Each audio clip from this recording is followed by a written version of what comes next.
Hey guys, Jennifer here with the Family Fudge, and in today's video I'm sharing 4 dump and go crock pot meals that have 5 ingredients or less. Now this video is part of Fall Food Friday, a collaboration started by my bestie Fallon over at the channel Moss Family TV. There's also a playlist where lots of other YouTubers are sharing their fall recipes as well. I'll go ahead and put a link in the description box below, so don't forget to go check it out. Now before we get started, make sure to hit that red subscribe button so you don't miss out on any of my future videos. I'm going to be sharing a new recipe video every Friday this month, so let me know in the comments down below what kind of recipes you'd like to see. If you'd like to make these dinners yourself, you can find the full recipes on thefamilyfudge.com.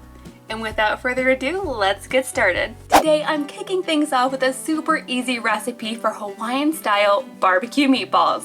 Last week I shared my recipe for slow cooker cranberry meatballs and my kids love them so much I decided to put meatballs on the meal plan again this week. This recipe only has 5 ingredients and I'm going to show you 3 different ways to serve them. I'm going to start with a 20-ounce can of pineapple chunks, and I'm going to need to drain this pineapple, but since this is 100% pineapple juice, I actually want to save this juice so I can use it later. Next, I'm going to crush 4 cloves of garlic and then chop about 4 to 5 pieces of green onion. And I'm going to chop up this entire piece. Both the green parts and the white parts work perfectly in this recipe. Now that I have these all chopped up, I am going to go ahead and reserve half of these green onions. I want to use these darker green pieces as a garnish for the meatballs when they're done, and the rest of the onions will be going in the slow cooker. Now it's time to put our sauce together. In a separate bowl, I'm going to add an entire 21-ounce bottle of barbecue sauce, and I'm just using some really good sauce that we found at a local barbecue joint here in Florida. Of course, you can use whatever brand you prefer. You could even use spicy barbecue sauce. Now that sounds really good to me, but my kids would definitely object. Next, I'm adding in all of my drained pineapple chunks, followed by just a 1/4 cup of the juice that I reserved. Now in goes the garlic, followed by the green onion, and now I'm just going to give it all a big stir. Now at this point, you could also add a few tablespoons of cornstarch if you want your sauce to be on the thicker side. Now I've made these meatballs both ways, with and without cornstarch, and they both turn out just fine. Next, before I add anything to my crock pot, I am going to spray it with a little bit of nonstick spray, and then goes in the meatballs. Now I'm using about 2 pounds in here. These are fully cooked, but they are frozen, and really any style of meatball will work for this, but since these recipes are all about being quick and easy, I'm using the frozen kind. Now I'm going to go ahead and cook these on low for about 4 to 5 hours. To serve these tasty meatballs, you have lots of options. Over rice is probably the most classic way, but if I want to make these into an appetizer, I like to take a cute little pineapple pick. I find these at Hobby Lobby, and I start by adding 1 chunk of pineapple on there, followed by just 1 of the tasty meatballs, just like that. These are so cute, but really easy for a party. Now, another way I like to serve these is on a roll. This is great if you have leftover meatballs. They're perfect for lunch, and my 4 kids gobble them up. Now, instead of using a regular hot dog bun for this, I'm using a sweet Hawaiian bun, which is perfect for this recipe. And then I do like to serve these with an extra drizzle of barbecue sauce and a few extra bits of pineapple.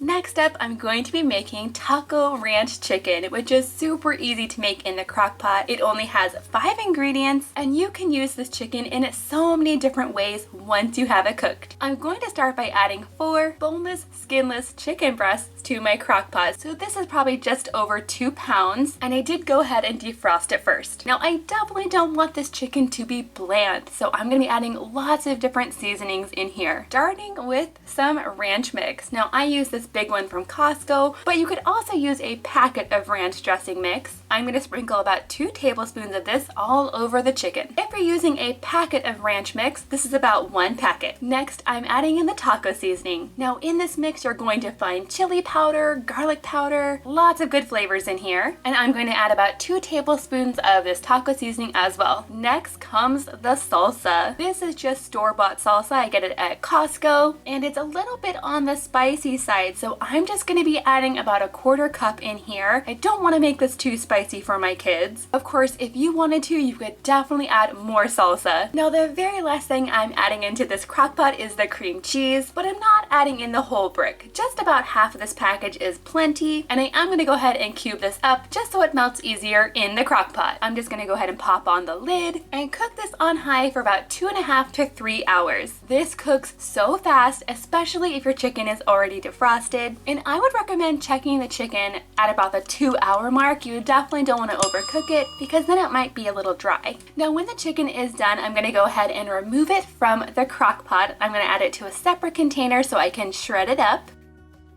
This breaks apart so easily. And now don't worry if the rest of your crock pot looks like this. It's not quite done yet. Once you have all of that cream cheese worked into the sauce, it's gonna look nice and creamy. And then at that point, I'm gonna add back in all of that shredded chicken. Now I'm gonna stir this all together so that that creamy sauce can get all over the chicken. This is not soupy at all, but it is nice and creamy. Now at this point, you should be left with some really delicious and flavorful chicken that you can add to anything. You could add this into a rice bowl, a burrito, tacos would be delicious. But for my family, I love to put this chicken onto nachos. I start by spreading out a few tortilla chips, then I top that with some of the chicken, followed by plenty of cheese. I'm using 2 different kinds here. Then I just pop this into the oven for a few minutes or until the cheese is melted. Now at this point, you could add any topping you like on nachos.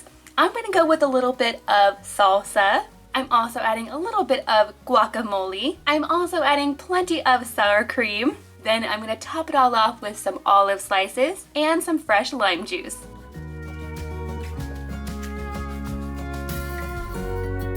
Next up, I'm making an Indian-inspired dish, but I'm taking a lot of shortcuts here. Believe it or not, this recipe only has 3 ingredients. That's it. I'm gonna start by adding about 2 pounds of chicken to my crock pot. Now, I really love to use boneless, skinless chicken thighs for this, but you could also use chicken breasts if you prefer. Next, I'm gonna be adding some salt and pepper to taste. I'm really just eyeballing it here. And then to this, I'm gonna be adding some chopped red onion. And I did go ahead and cut the onion into really small pieces so that they can cook even faster. Next, I'm going to be adding in a jar of the tikka masala simmer sauce. Now, my store actually has 2 different brands available. The one in the green package is nice and mild. Since I'm making this kid-friendly, I'm going to go ahead and use the mild version. And really, all you have to do is open it up and dump the entire jar into the crock pot. It's that easy. Next, I'm gonna add on my lid and then cook this on high for about 2 hours. And again, anytime I'm cooking chicken in the crock pot, I definitely like to check it just to make sure it's not getting overcooked. Now that our time is up, I can go ahead and remove the lid. And would you look at that, you guys? This looks like it's been cooking all day long, but really it just took a couple of hours. Now, usually I'll go ahead and remove the chicken so that I can shred it up. But as you can see, this chicken is so tender, it's falling apart in the crock pot. So once I have all of the chicken shredded up, I'm going to just stir it all together. I want that chicken to be completely covered in that delicious curry sauce. It smells so good, you guys. To finish this off, I'm going to sprinkle a little bit of parsley on here, and then this part is optional, but if you wanted to, you could drizzle in a little bit of half and half or coconut milk. Again, you don't have to do this, but it definitely makes it a little bit more creamy, and it's really tasty. Now to serve this, I like to keep it classic. I just spoon a little bit over some steamed rice, and then on the side, I'm also going to be adding in some peas. For some of my kids, I definitely would leave this out. They're not huge fans. Then I also like to serve this with a little bit of naan bread. I just buy this at the grocery store. It's ready to go. I really like to heat it up just a bit before I serve it. This one is full of flavor, but it's still mild. It is delicious. And now that brings us to some easy crock pot baked potatoes. So for dinner tonight, I'm making a baked potato bar with lots of different toppings. And for my family, I'm going to be making at least 6 potatoes, maybe a few extra for leftovers. My first step with these potatoes is to give them a good scrubbing. I want them to be nice and clean because I'm going to be leaving that skin on. Next, I'm going to take my nice and clean potato and I'm going to place it onto a sheet of aluminum foil. Next, I'm going to prick the potato all over with a fork. Now to this potato, I'm going to drizzle about half a teaspoon of olive oil directly on top. And then to this, I'm going to be adding some coarse salt. Now before I wrap up this potato, I'm going to sort of move it all around in that oil and the salt, just so it's fully coating the outside of my potato. Now when you make baked potatoes in the crock pot, they don't really get a crispy skin on the outside, but with the olive oil on there and the salt on there, it's still going to be really tasty. And now all I have to do is wrap up these potatoes and get them into the crock pot. Now when I'm making these for a crowd, I definitely like to make an assembly line and grab myself a tiny helper. These potatoes are really easy to make and it's a perfect opportunity for the kids to pitch in. They can help get the salt on there, they can help get the olive oil in there, and they can definitely help wrap these up. So now I'm going to add all of these wrapped up potatoes directly into the crock pot. Now I'm going to go ahead and get the lid on here and I'm going to cook these on high for about 4 to 5 hours. Now when the time is up, I'll usually take a knife or a fork and sort of poke into the potato just to make sure it's soft all the way through. And when the foil has cooled down enough, you can go ahead and open these up and top them with whatever you prefer. Now I have to be honest with you guys, I did slightly overcook my potatoes, so don't do that. My kids like to eat these with just a little bit of sour cream and some cheese, maybe some crumbled bacon, but what I really like to do is add some chili, skyline chili to be exact. This stuff is so good, and it's not your typical chili. There's a few extra spices in there that you might not expect, but it's really good. So I just heat this up, add it to the potato, maybe add some cheese on top, add a dollop of sour cream, and a sprinkling of green onion. These are so simple, but so delicious. Let me know in the comments down below, out of all of the recipes I shared with you this week, which one is your favorite? And don't forget to go check out all of the other awesome fall recipes that are part of this collab. The link will be down below. Thanks for watching, and I'll see you next time.